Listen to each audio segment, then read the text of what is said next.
All right. All right. Good morning. This is Sports for Real with Coach Hall doing the morning bite. Got about 15 minutes I can blow before I got to punch the clock like everybody else. We see that Jalen Hurts has become the first running quarterback or dual threat quarterback, however you want to categorize that, to win the Super Bowl. And the question is, being that the NFL is a copycat league, what monkey see they do, is it now going to be common for every team in the NFL to come up with a quarterback that can run like a Jalen Hurts or a Lamar Jackson or the new quarterback we got coming in, Cam Ward, and to a lesser extent, Shedeur Sanders? Is this the new standard of professional football? We know that the running quarterbacks are everywhere in high school and in college. So is this the way it's going to be in pro football from now on? Now, if it is, that opens the door for a guy like Jalen Milroe, who can't stand back in the pocket and beat you with his arm. I said before that not that a guy can't do it, it's just that he's very inconsistent. And because he's very inconsistent, it would have benefited him more, in my opinion, had he stayed in college. But he wants to get out there, and everybody wants to be in the NFL, and he's going to take that leap, even though he hasn't been the great at passing. But with Hurts winning his championship, maybe he will get another shot now, a better look. But up to this point, they've been talking about him switching positions. He's been adamant that he didn't want to do that, and now he's got good reason, because a running quarterback can win the Super Bowl. Being that is the way that NFL does business, by trying to copy the success of everybody else, I think you can expect to see more running quarterbacks being starters, or at least given an opportunity. Is that a good thing? Well, it depends on what kind of offense you're running. But at some point, and this has been my argument about running quarterbacks all along, at some point you're going to have to stand in there and throw the football. And if you can't stand in there and throw it when you have to, I don't care if you can run or whatever you can do, you can't play. And the way to get the quarterback that runs to throw the ball is to stop the regular running game. If you can stop the regular running game, now you have to stop that running quarterback from escaping the pocket. Well, the Chiefs shut down Barkley the other night, which I thought they would do. And I thought because of that, they would be able to slow Hurts. But when they had everything bottled up, Hurts escaped. And he killed him with his legs. And then when the opportunity to throw, now that you can't stop the running game from the quarterback, he had more time to throw, and he killed the Chiefs. And teams around the league, they took notice of that. So I think the quarterback that can run is going to become more prevalent, but at the same time, it's going to have to be one of those guys that can stand back there and throw it. If you can't throw it, then it doesn't make a difference. Your team is not going to win unless you come up against another running quarterback who can't throw it either, and then it comes down to whoever gets the break in the end. But that doesn't mean you led your team. You just happen to be the one at the helm who got to the Super Bowl because your team got the break. Take Trent Dilfer as an example. He wasn't a great quarterback, but he was the one operating the offense, and he had a great defense behind him. He didn't have to go and win. And sometimes you get lucky like that. But most of the time as a quarterback, you're the one who's going to have to lead your team down the field to win these games. Now, I put the poll question down there. Should the Eagles visit the White House? As you know, it's been a long-standing tradition for teams who won sports championships to win the White House. But when they won it 7 years ago, they didn't go to the White House because they had the controversy that was surrounding the Colin Kaepernick and the kneeling situation. And some of the players, they opted not to go. And the teams, they took all kind of votes about, should they go as a team or not. And it was just so fractured on the situation. And then the comments that were coming out of the White House, a lot of players decided that we're just not going to go. So the team never made it to the White House. Well, here we are again. And the Eagles winning again. And you have the same president that you had then. So the question is, will the Eagles go to the White House this time? I think that they should follow tradition and go to the White House like everybody else. Regardless of who the president is, you need to separate that from society. Now, if you just so against that, then that's something that the team itself will have to deal with. And they tried to do that before by taking a vote. So I can imagine that they're going to do the same thing this time. But it would be tragic if the same team decided to skip out on the Super Bowl. Just so happened with the same president. It's just not a good look for that particular team. But do I think they should go to the White House? Absolutely, I think they should go to the White House. And I believe this time they're going to find a way to make that happen. So I'll put the poll question up there just to see what you thought. And right now, everybody is saying they should visit the White House. And I think that should happen. And I think at some point it will happen by putting the politics aside. But yeah, Jalen Hurts, when the Eagles picked him up, I didn't know if that was a great pick or not because you saw him playing those championship games. And the guy's a natural leader. He has plenty of heart. You saw all that in college. But when it came down to it for me, you had to stand in there and throw the ball.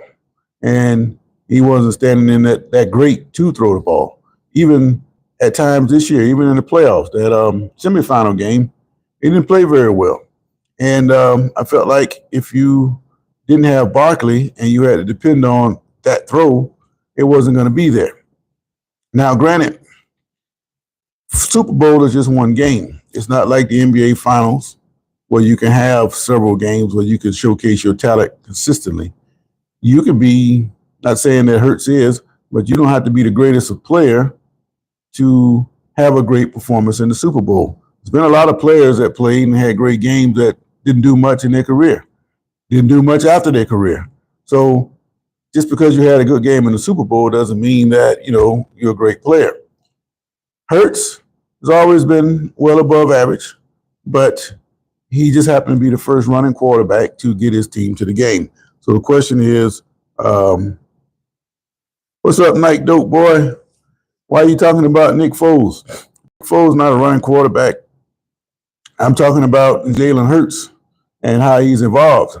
Now, one thing about a professional, and I don't care what aspect of life you're talking about, you should be trying to improve your craft. As I was saying about Hurts coming out of Alabama, he wasn't the greatest passer, but he's worked on it and he's gotten better. And then you got a young coach who worked with him and come up with these schemes and ideas that fit with his quarterback, and he's grown. Baltimore is very similar. They do a lot of things that fit the quarterback. You're not trying to one size fits all and make him into a pocket passer and drop back and all of that without using his running ability. They've changed a lot. And you have to have coaches that will adapt to the players. This is the problem that you see, say, in high schools. They'll have a coach who has an idea about this is what I want to do, but he doesn't have the personnel to do it. And he's still going to try to shove that down the team that cannot perform the way he wants to perform. And a lot of them get ushered out the door like that because they can't trying to run something that they cannot do. And a lot of that has to do with what the team down the street is doing. Everybody's doing the same thing, so you try to do the same thing, but you don't have the personnel to do it, and it backfires. All right, Nike Doughboy said, you say players are bad, but have a good. Oh, okay, I get it. But I thought Nick Foles was a decent quarterback. Nick Foles was just unlucky in a lot of ways. He come down here to Jacksonville, and I think the first regulation pass he threw was a touchdown.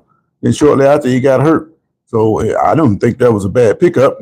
But you're right in the sense that Nick Foles pretty much got hot and took that team to the Super Bowl, and he hadn't done much since. So you're absolutely correct on that. All right. But you're right, Nick Foles, he can qualify for that. But I think Hurts overall is going to be far more successful than a Nick Foles. And while everybody's already talking about the Eagles, they're going to come back and win it again next year, I don't see that. Yeah, you won it this year, but I think the big part of that is that tush push And the league is talking about getting rid of that, man, because it doesn't look like any other play in football. Now, quarterback sneak, fine. But when you allow somebody to push you from the back like that, that's an unfair advantage. You got the snap count. You control all of that. And the defense, all they can do is like what Washington tried to do, is jump over the top and try to cause some disarray that way. But if you get offside too many times, they tell you that they can award that team a touchdown. So no matter what you do, you're going to lose most of the time. Now, I've seen teams stuff the tush push once or twice, but that don't happen very often. And if you keep running it, the odds are in your favor.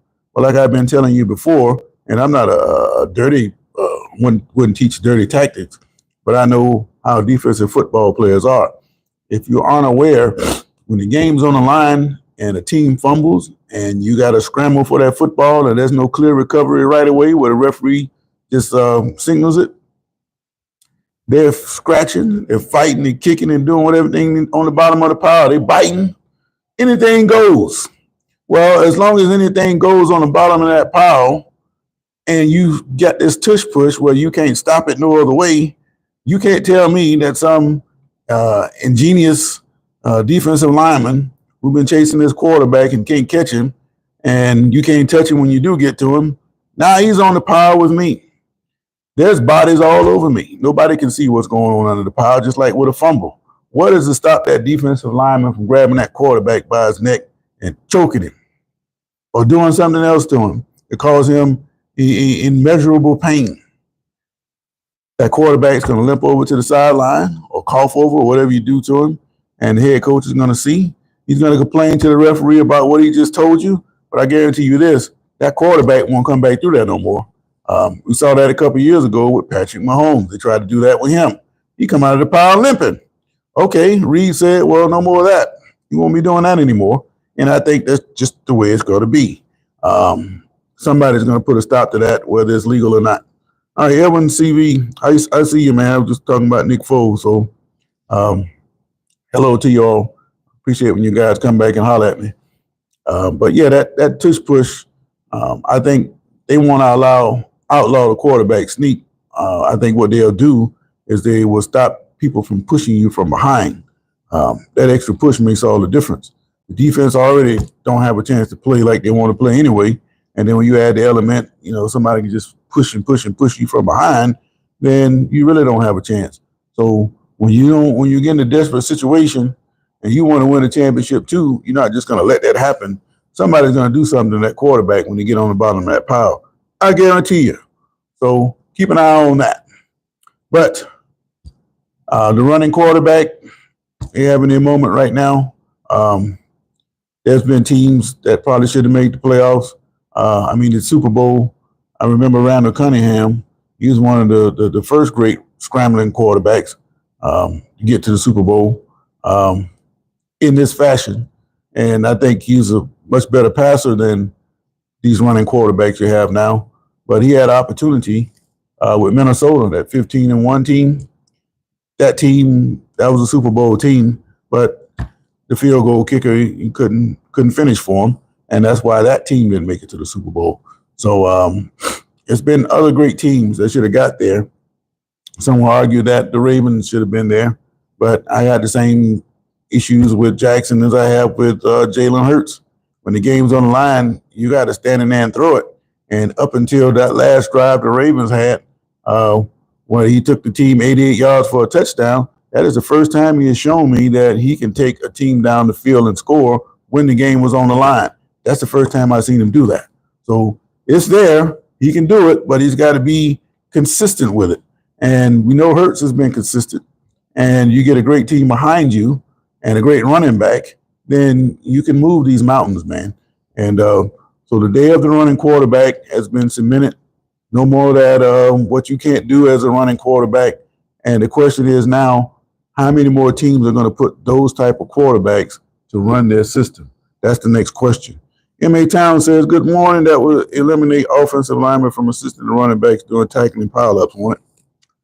Okay, that was, well, it'll be the same thing. But before, this helping people is all new. That was outlawed for years. You couldn't do that. this new craze started with Reggie Bush when he was at USC.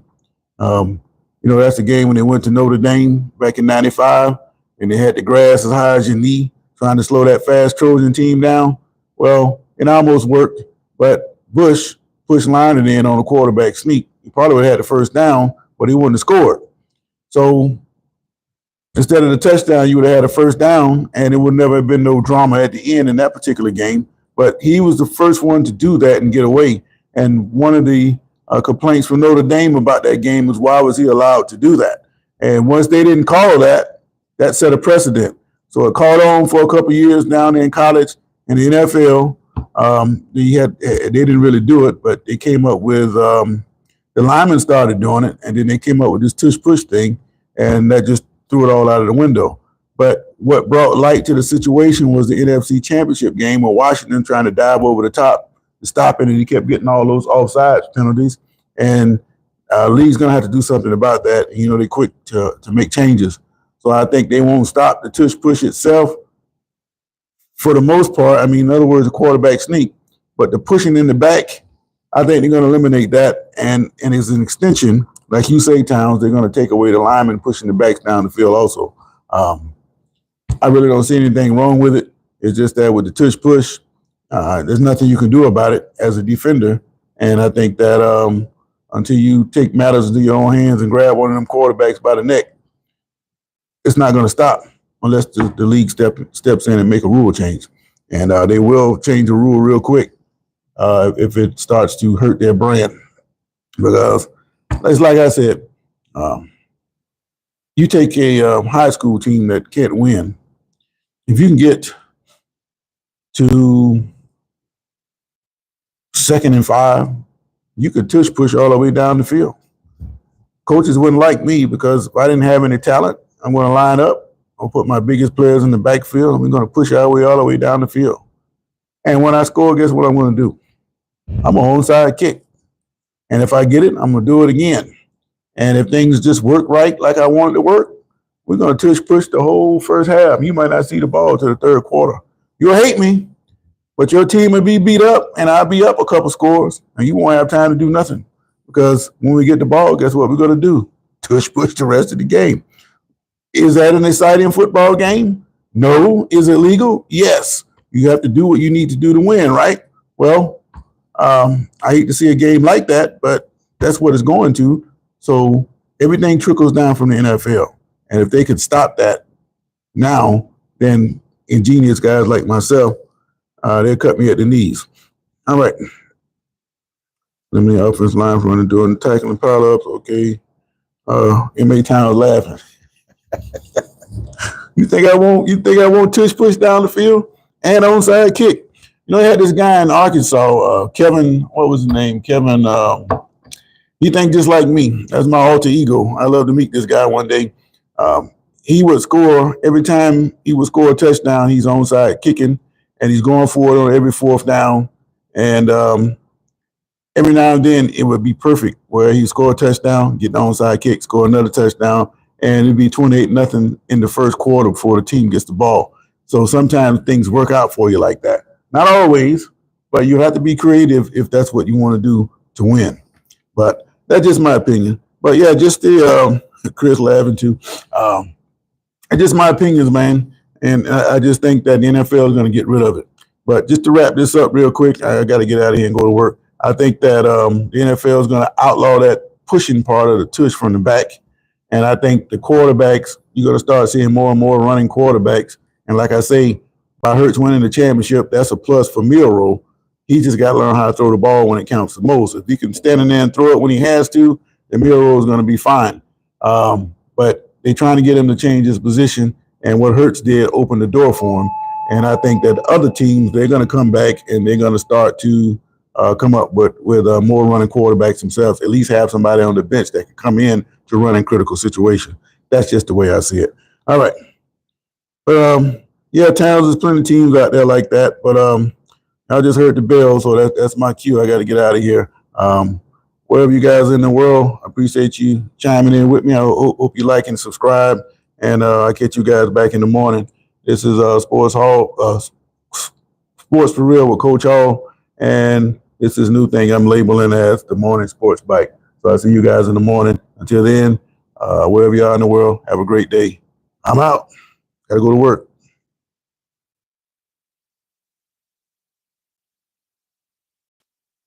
All right, Chris says I'm an Eagle fan, but you're right. They let us get away with the touch push because we do it for 1 yard, but we did it 20 times a game. They will ban it. Yeah, they will. And one last look at the poll, which I can't see. Most people say the Eagles should go to the White House. All right, that's good. All right, you guys have a great day. I'm out.